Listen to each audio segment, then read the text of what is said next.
మర్చిపోయాము. ఎందుకంటే ఓడిపోయి 4 సార్లు గెలిచినాడు కాబట్టి ఓడిపోయినాము, ప్రభుత్వం నాది కాదనే ఆ స్పృహలో ఉన్నటువంటి ప్రభుత్వం ఏది?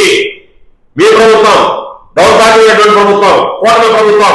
కాబట్టి ఇప్పుడు ఎవరి మీద కేసు పెట్టాలంటే వాళ్ళకి అవకాశం ఉండేటువంటి ప్రభుత్వం. వాళ్ళ హయాంలో నువ్వు విచారణ జరిపిస్తే ఈ 6 ఎకరాలకు సంబంధించి ఏదన్నా జరిగిందో తెలుస్తుంది. ఎందుకంటే మరి గతాలన్నీ చాలా ఉన్నాయి.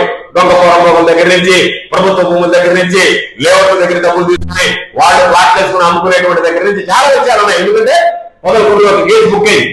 ఆ కేసు పాపం విచారణ జరగడంలే. దాంట్లో అసలైనటువంటి పోర్చురీ ఉన్నాడు, తమ కుమారుడు బయటకు వస్తుందని విషయం. ఆర్టీఓ సంతకాన్ని పోర్చురీ చేసి ఉన్నారు. దాని మీద కేసు నమోదైంది.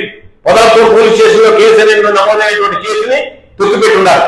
రేపు దాన్ని రెఫర్ చేసి మరలా రీఓపెన్ వస్తుంది. ఎందుకంటే ఒక ఆర్టీఓ సంతకం, ఎందుకంటే నోడా సంబంధించినటువంటి వ్యక్తి పోర్చురీ సంతకాలతో ప్లాన్లు తయారు చేశారు లేఅవుట్ అన్నారు. ఆ రోజు ఏం చెప్పు, లేఅవుట్లకు సంబంధించినటువంటి బినామీలందరూ గోవర్ధన్ మనుషులు అని మాట్లాడారు. అది నోరు దానిలే, దాని నోరు కింద కూడా నేను లెక్కేసుకున్నాను. అది డ్రైనేజ్ కాలువ కన్నా గబ్బు కుట్టేటువంటిది మీ నోరు. కాబట్టి మీ నోటి కన్నా నెల్లూరు మున్సిపల్ కార్పొరేషన్ డ్రైనేజే మీరు, అది కొంచెం గబ్బు తక్కువ ఉంటుంది. దాని పక్కన నిలబడి కానీ నీకు ఆమరణంలో ఉన్న నీ నోటి కంపు ఈ జిల్లా పరిధిరానికి సస్తా ఉండాలి.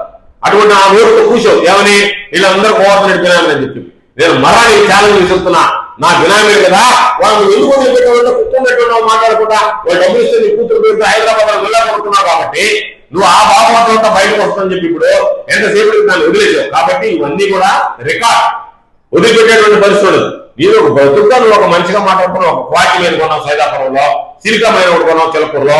వారికి సంబంధించి మైనింగ్ జరగకపోతే నీకు సంబంధించినటువంటి మీడియాలో పరిచయం ఉండేటువంటి వాడు ద్వారా లోకేష్ మీద ఈ ప్రభుత్వం మీద వార్తలు రాయించేటువంటి నీచ మనస్తత్వం కలిగినటువంటి వాడు, మీ ప్రభుత్వం మీద వార్తలు రాయించేటువంటి వాడు నీ లాభాల కోసం, నీ క్వాలిటీ మైన్ కోసం క్వాలిటీ ప్రభుత్వం తప్పు చేస్తుందని చెప్పి నీకు సంబంధించినటువంటి వారి చేత పద్ధతిలో రాయించుకున్నటువంటి గొప్ప మనస్తత్వం కలిగినటువంటి వాడు. కాబట్టి నీకు వైఎస్ఆర్ కాంగ్రెస్ పార్టీ గురించి విమర్శించేటువంటి స్థాయి లేదు.